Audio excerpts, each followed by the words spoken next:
Hello, welcome back. It has been a very long time since I read, like over a week, and life has been crazy, crazy, crazy. Not only did our stuff, we got access to it in storage, and I have to go through every single box, and I'm hauling loads over every day, and our house is just a huge mess while I clean and go through everything we own, which is a lot. But there's been a death close to me, and also a whole nother situation with my son and his girlfriend got custody of her niece, sweet little girl, because of some things going on in her side of the family, and just so much. Oh my goodness, so much going on. I'm quite been a little overwhelmed, so I've been trying to stay on top of a few things, and this isn't one of them. But I've been missing it, and every day I want to come in here and read, but it just hasn't worked out. And now here I am with the sore throat. I look terrible. I feel terrible, but I really have been missing the reading. I love it. I love doing it. I enjoy it, and so I'm gonna finish at least this chapter and try to get back in and start doing it some more. It's my son's birthday the other day, and I kind of wanted to read on his birthday for fun, but I knew he could, like, he had gone out to dinner and everything. I knew he couldn't have come on live because he was busy, but I still kind of wanted to do it, and then I was just so busy I couldn't. So we'll just pick up. We were in the middle of chapter 17, and Caden was being so sad and crying, and so I'm just going to pick up kind of up at the top of this page, and we'll just finish this one out. And then if he's being happy with his dad for a minute, so if he stays happy, I might do chapter 18 too. We'll see if my voice holds up. It sounds pretty rough. So, Anne went back to school because her and Diana can't be friends anymore, and so now she feels like the only way she can see her is at school. But Diana is not allowed to talk to her. But the other girls are really happy she's back. So it's so nice to be appreciated, sighed Anne rapturously to Marilla that night. The girls were not the only scholars who appreciated her. When Anne went to her seat after dinner hour, she had been told by Mr. Phillips to sit with the model Minnie Andrews. She found on her desk a big, luscious strawberry apple. Anne caught it up, all ready to take a bite, when she remembered that the only place in Avonlea where strawberry apples grew was in the old Blythe orchard on the other side of the Lake of Shining Waters. Anne dropped the apple as if it were a red-hot coal, and ostentatiously wiped her fingers on her handkerchief. The apple lay untouched on her desk until the next morning, when little Timothy Andrews, who swept the school and kindled the fire, annexed it as one of his prerequisites. Charlie Sloane's slate pencil, gorgeously bedizened with striped red and yellow paper, costing 2 cents where ordinary pencils cost only 1, which he sent up to her after dinner hour, met with a more favorable reception, and was the seventh heaven of delight, and caused him to make such fearful errors in his dictation that Mr. Phillips kept him in after school to rewrite it. But as the Caesar's pageant shores of Brutus's bust did but of Rome's best son remind her more, so the marked absence of any tribute or recognition from Diana Barry, who was sitting with Gertie Pye, embittered Anne's little triumph. Diana might just have smiled at me once. Hi, monkey. Oh, what'd you find? Oh, it's a hanger. Diana might just have smiled at me once, I think, she mourned to Marilla that night. But the next morning, a note, most fearfully and wonderfully twisted and folded, and a small parcel were passed across to Anne. Say hi. Dear Anne, ran the former, Mother says I'm not to play with you or talk to you, even in school. It isn't my fault, and don't be cross at me, because I love you as much as ever I could. I miss you awfully to tell all my secrets to, and I don't like Gertie Pye one bit. I made you one of the new bookmarkers out of red tissue paper. They're awfully fashionable now, and only 3 girls in school know how to make them. When you look at it, remember your true friend, Diana Barry. Oh, he's showing them off. Anne read the note, kissed the bookmark, and dispatched a prompt reply back to the other side of the school. My own darling Diana, of course I am not cross at you because you have to obey your mother. Our spirits can commune.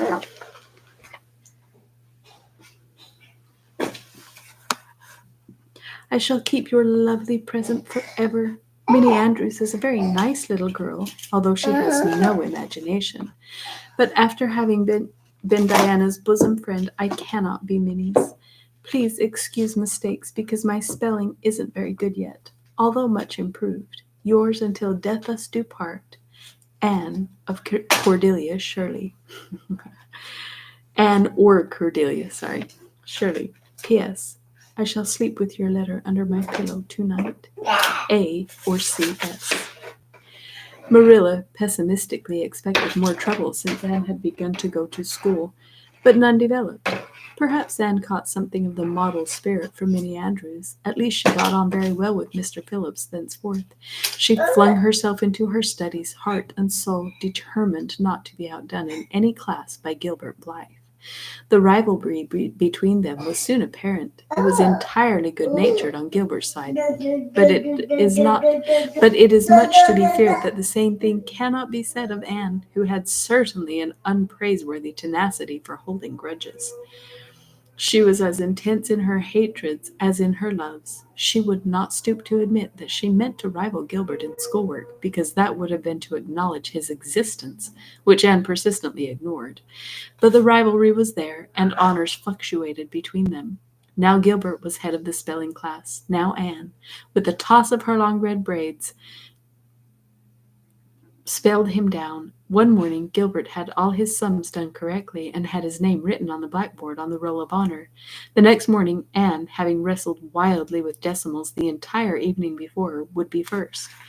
One awful day they were ties, and their names were written up together. It was almost as bad as a take notice, and Anne's mortification was as evident as Gilbert's satisfaction. When the written examinations at the end of each month were held, the suspense was terrible. The first month, Gilbert came out 3 marks ahead. The second, Anne beat him by 5. But her triumph was marred by the fact that Gilbert congratulated her heartily before the whole school. It would have been ever so much sweeter to her if he had felt the sting of his defeat. Mr. Phillips might not be a very good teacher, but a pupil so inflexibly determined on learning as Anne was could hardly escape making progress under any kind of a teacher. By the end of the term, Anne and Gilbert were both promoted into the 5th class and allowed to begin studying the elements of the branches, by which Latin, geometry, French, and algebra were meant. In geometry, Anne met her Waterloo. It's perfectly awful stuff, Marilla, she groaned. I'm sure I'll never be able to make head or tail of it. There's no scope for imagination in it at all. Mr. Phillips says I'm the worst dunce he ever saw at it. And some of the others are so smart at it. It is extremely mortifying, Marilla. Even Diana gets along better than I do. But I don't mind being beaten by Diana. Even although we meet as strangers, now I still love her with an unextinguishable love. It makes me very sad at times to think about her. But really, Marilla, one can't stay sad very long in such an interesting world, can one? Okay, chapter 18. Caden's being happy, so maybe we'll just do it. And I'm surprised because he's been so very sick and running a fever and so very sad and needy, but he just had a bath and he's quite cheerful. So we'll try for this chapter and hopefully we'll get through it. Anne to the rescue. All things great are wound up with all things little. At first glance, it may not seem that the decision of a certain Canadian premier to include Prince Edward Island in a political tour could have much or anything to do with the fortunes of little Anne Shirley at Green Gables. But it had. It was in January the premier came to address his loyal supporters and such of his non-supporters as chose to be present at the monster mass meeting held in Charlottetown. Most of the Avonlea people were on the premier side of politics. Hence, on the night of the meeting, nearly all the men and a goodly proportion of the women had gone to town, 30 miles away. Mrs. Rachel Lynde had gone too. Mrs. Rachel Lynde was a red-hot politician and couldn't have believed that the political rally could be carried through without her, although she was on the opposite side of politics. So she went to town and took her husband. Thomas would be useful in looking after the horse. And Marilla Cuthbert with her. Marilla had a sneaking interest in politics herself, and as she thought it might be her only chance to see a real live premiere, she promptly took it, leaving Anne and Matthew to keep house until her return the following day. Hence, wow, that was noisy. You little noisy monkey. Hence, while Marilla and Mrs. Rachel were enjoying themselves hugely at the mass meeting, Anne and Matthew had the cheerful kitchen at Green Gables all to themselves. A bright fire was glowing in the old-fashioned Waterloo stove, and blue-white frost crystals were shining on the window panes. Matthew nodded over a Farmer's Advocate on the sofa, and Anne at the table studied her lessons with grim determination, despite sundry wistful glances at the clock shelf where lay a new book that Jane Andrews had lent her that day. Jane had assured her that it was warranted to produce any number of thrills or words to that effect, and Anne's fingers tingled to reach out for it. That sounds like me. But that would mean Gilbert Blythe's triumph on the morrow. Anne turned her back on the clock shelf and tried to imagine it wasn't there. Matthew, did you ever study geometry when you went to school? Well, no. Oh, well now, no I didn't, said Matthew, coming out of his doze with a start. I wish you had, sighed Anne, because then you'd be able to sympathize with me. You can't sympathize properly if you've never studied it. It is casting a cloud over my whole life. I'm such a dunce at it, Matthew. Well now, I dunno, said Matthew soothingly. I guess you're all right at anything. Mr. Phillips told me last week in Blair's store at Carmody that you was the smartest scholar in school and was making rapid progress. Rapid progress was his very words.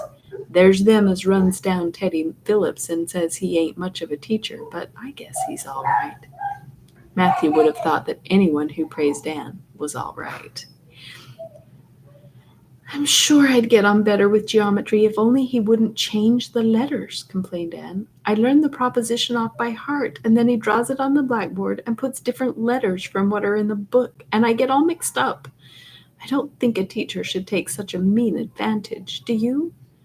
We're studying agriculture now, and I found out at last what makes the roads red. It's a great comfort. I wonder how Marilla and Mrs. Lynde are enjoying themselves. Mrs. Lynde says Canada is going to the dogs the way things are being run at Ottawa, and that it's an awful warning to the electors. She says if women were allowed to vote, we would soon see a blessed change. What way do you vote, Matthew? Conservative, said Matthew promptly. To vote conservative was part of Matthew's religion. Then I'm conservative too, said Anne decidedly. I'm glad because some of the boys in school are grits. I guess Mr. Phillips is a grit too, because Prissy Andrews' father is one, and Ruby Gillis says that when a man is courting, he always has to agree with the girl's mother in religion and her father in politics. Is that true, Matthew? Well, now, I don't know, said Matthew. Did you ever go courting, Matthew?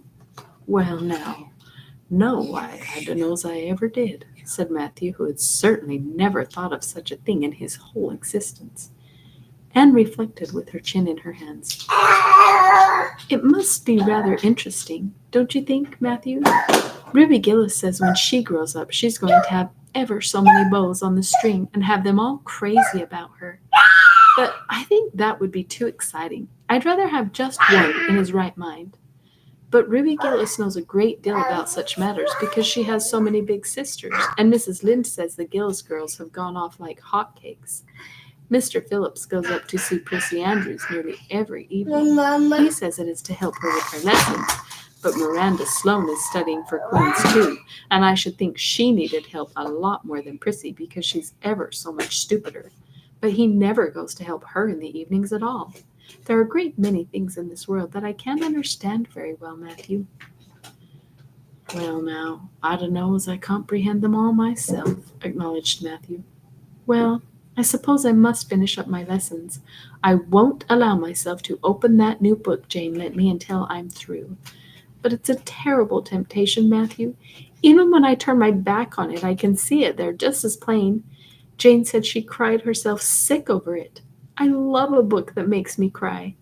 But I think I'll carry that book into the sitting room and lock it in the jam closet and give you the key. And you must not give it to me, Matthew, until my lessons are done.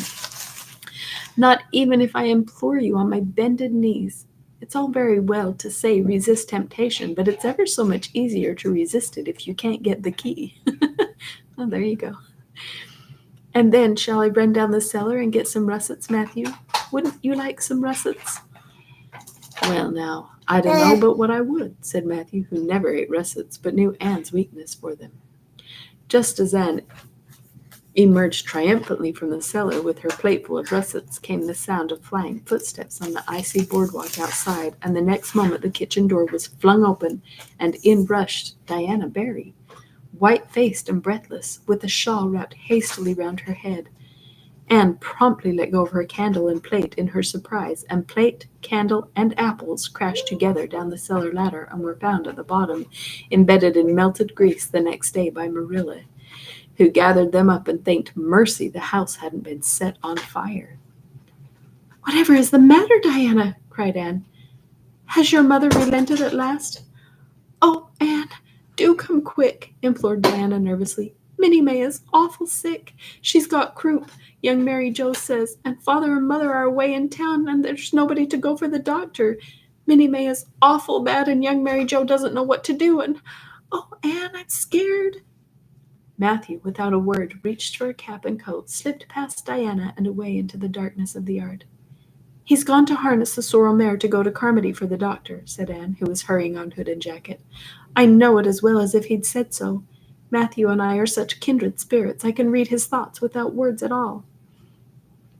"I don't believe he'll find the doctor at Carmody," sobbed Diana. "I know that Dr. Blair went to town, and I guess Dr. Spencer would go too.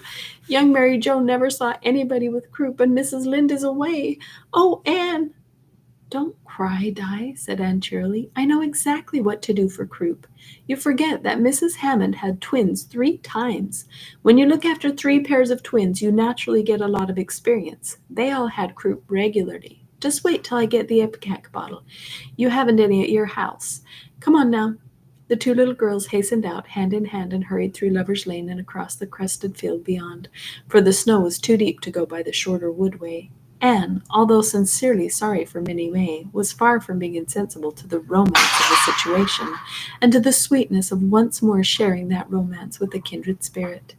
The night was clear and frosty, all ebony of shadow and silver snowy slope. Oh, he's so noisy. Big stars were shining over the silent fields. Here and there the dark pointed firs stood up with snow powdering their branches and the wind whistling through them. Anne thought it was truly delightful to go skimming through all this mystery and loveliness with your bosom friend who had been so long estranged. Do you want to come up? 1, 2, 3. Hi. Oh, I love you. I'll come down in a minute. Say hi. Hi. Hi. I love you so much. You're so precious. Minnie. Hi. Minnie May, aged 3, was really very sick. She lay on the kitchen sofa, feverish and restless, while her hoarse breathing could be heard all over the house. What's the matter? What's the matter? You want this? You want to go make messes? Yeah. Oh my goodness.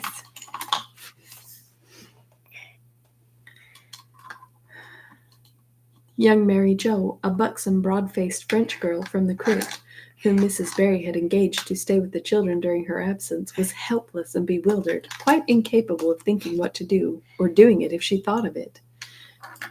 Anne went to work with skill and promptness. "Minnie May has croup all right. She's pretty bad, but I've seen them worse. First, we must have lots of hot water. I declare, Diana, there isn't more than a cupful in the kettle. There, I filled it up, and Mary Joe, you may put some wood in the stove. I don't want to hurt your feelings, but it seems to me you might have thought of this before if you had had any imagination. Now, I'll undress Minnie May and put her to bed, and you try to find some soft flannel clothes, Diana. I'm going to give her a dose of ipecac. First of all, Minnie May did not take kindly to the ipecac, but Anne had not brought up 3 pairs of twins for nothing. Down that ipecac went, not only once, but many times during the long, anxious night when the 2 little girls worked patiently over the suffering Minnie May, and young Mary Joe, honestly anxious to do all she could, kept on a roaring fire and heated more water than would have been needed for a hospital full of croupy babies. It was 3 o'clock when Matthew came with the doctor, for he had been obliged to go all the way to Spencerville for one. But the pressing need for assistance was past. Minnie May was much better and was sleeping soundly. I was awfully near giving up in despair, explained Anne. She got worse and worse until she was sicker than ever the Hammond twins were, even the last pair. I actually thought she was going to choke to death. I gave her every drop of ipecac in that bottle, and when the last dose went down, I said to myself, not to Diana or young Mary Joe, because I didn't want to worry them any more than they were worried, but I had to say it to myself just to relieve my feelings. This is the last lingering hope, and I fear 'tis a vain one. But in about 3 minutes she coughed up the phlegm and began to get better right away. You must just imagine my relief, doctor, because I can't express it in words. You know there are some things that cannot be expressed in words. Yes, I know, nodded the doctor. He looked at Anne as if he were thinking some things about her that couldn't be expressed in words. Aw, that's cute. Later on, however, he expressed them to Mr. and Mrs. Barry. That little red-headed girl they have over at Cuthbert's is as smart as they make 'em. I tell you, she saved that baby's life, for it would have been too late by the time I got here. She seems to have a skill and presence of mind perfectly wonderful in a child of her age. I never saw anything like the eye of her when she was explaining the case out to me. Anne had gone home in the wonderful white-frosted winter morning, heavy-eyed from loss of sleep, but still talking unweariedly to Matthew as they crossed the long white field and walked under the glittering fairy arch of the Lover's Lane maples. Oh, Matthew, isn't it a wonderful morning? The world looks like something God had just imagined for his own pleasure, doesn't it? Those trees look as if I could blow them away with a breath. Poof! I'm so glad I live in a world where there are white frosts, aren't you? And I'm so glad Mrs. Hammond had 3 pairs of twins after all. If she hadn't, I mightn't have known what to do for Minnie May. I'm really sorry I was ever cross with Mrs. Hammond for having twins. But, oh, Matthew, I'm so sleepy. I can't go to school. I just know I couldn't keep my eyes open. Just talking about it makes me tired. And I'd be so stupid. But I hate to stay home for Gil. Some of the others will get ahead of the class. And it's so hard to get up again. Although, of course, the harder it is, the more satisfaction you have when you do get up, haven't you? Well, now, I guess you'll manage all right, said Matthew, looking at Anne's white little face and the dark shadows under her eyes. You just go right to bed and have a good sleep. I'll do all the chores. Anne accordingly went to bed and slept so long and soundly that it was well on in the white and rosy winter afternoon when she awoke and descended to the kitchen where Marilla, who had arrived home in the meantime, was sitting knitting. Mama, love you. Hi. You're so precious. No. Oh, did you see the premiere? Exclaimed Anne at once. What did he look like, Marilla? Well, he never got to be premier on account of his looks, said Marilla. Such a nose as that man had. But he can speak. I was proud of being a conservative. Rachel Lynde, of course, being a liberal, had no use for him. Your dinner is in the oven, Anne, and you can get yourself some blue plum preserve out of the pantry. I guess you're hungry. Matthew has been telling me about last night. I must say it was fortunate you knew what to do. I wouldn't have had any idea myself, for I never saw a case of croup. There now, never mind talking till you've had your dinner. I can tell by the look of you that you're just full up with speeches, but they'll keep. Marilla had something to tell Anne, but she did not tell it just then, for she knew if she did, Anne's consequent excitement would lift her clear out of the region of such material matters as appetite or dinner. Not until Anne had finished her saucer of blue plums did Marilla say, "Mrs. Barry was here this afternoon, Anne. She wanted to see you, but I wouldn't wake you up. She says you saved Minnie May's life, and she is very sorry she acted as she did in that affair of the currant wine. She says she knows now you didn't mean to set Diana drunk, and she hopes you'll forgive her and be good friends with Diana again. You're to go over this evening if you like, for Diana can't stir outside the door on account of a bad cold she caught last night." "Now, Aunt Shirley, for pity's sake, don't fly clean up into the air." The warning seemed not unnecessary, so uplifted and aerial was Anne's expression and attitude as she sprang to her feet, her face irradiated with the flame of her spirit. "Oh, Marilla, can I go right now? Without washing my dishes? I'll wash them when I come back, but I cannot tie myself down to anything so unromantic as dishwashing at this thrilling moment."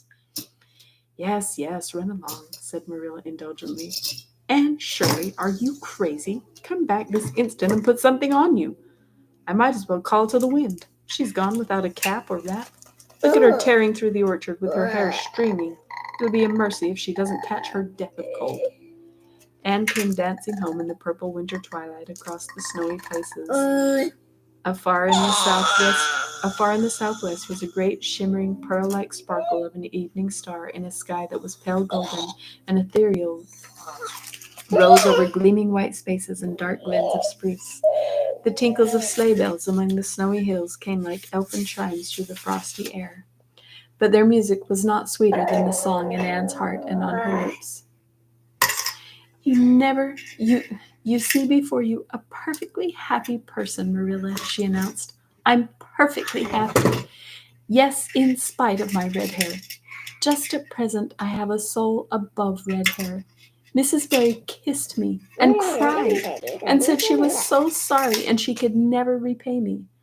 I felt fearfully embarrassed, Marilla, but I just said as politely as I could, 'I have no hard feelings for you, Mrs. Barry. I assure you once for all that I did not mean to intoxicate Diana, and henceforth I shall cover the past with the mantle of oblivion.'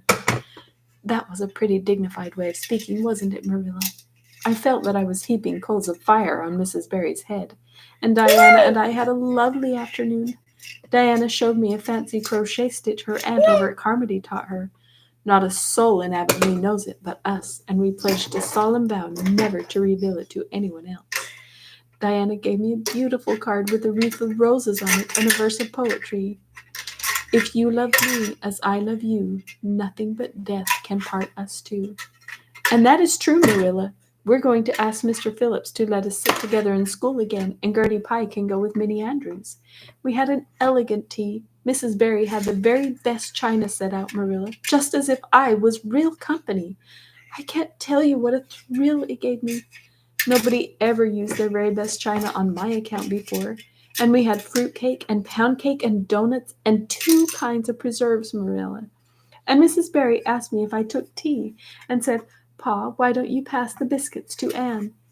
It must be lovely to be grown up, Marilla, when just being treated as if you were is so nice."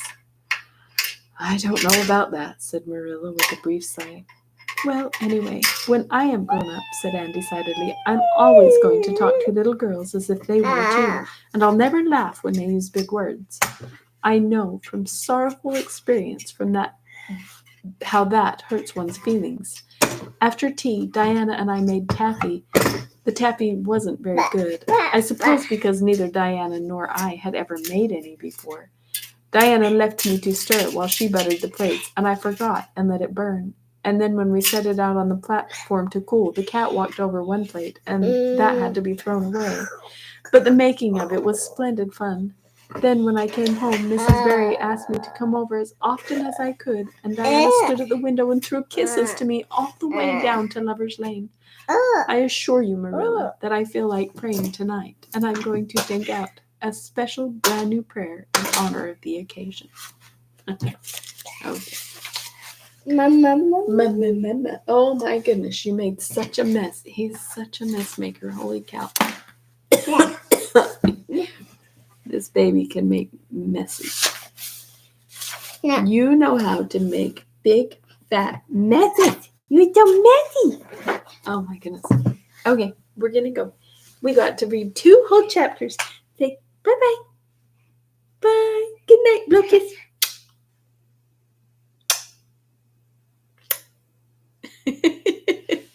All right. Good night, and I will try to read every night and get back on top of it. I feel bad, but we'll catch up. Bye-bye. Bye. Good night. See you next time. Oh, I love you. I love you. You're precious.